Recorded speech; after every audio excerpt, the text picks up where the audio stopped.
C'est eux qui sortent ça. Et puis, je vais le dire quand même, hein, mais mon gros coup de cœur de la semaine, aussi bien esthétiquement qu'au niveau de l'histoire, est une bande dessinée qui est une bande dessinée d'un Brésilien, de André Diniz en fait, et avec des photos de Mauricio Ora. Ça s'appelle Photo de la favela.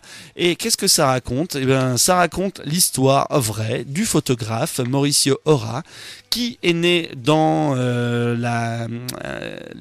premier bidonville de Rio, le Morro da Providencia, et en fait qui est, ça raconte son histoire. Alors esthétiquement, je le disais, c'est beaucoup d'ombre hein, au niveau du dessin, que du noir et blanc, mais extrêmement esthétique.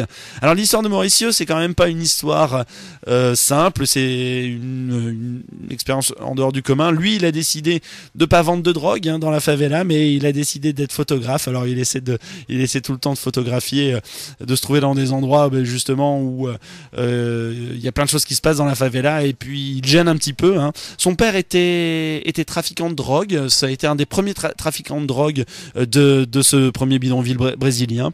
Et en fait, il nous raconte sa vie au travers de 128 pages. Alors bien sûr, beaucoup de crimes, la police et le rôle de la police dans les favelas. Ça parle de liberté et de prison.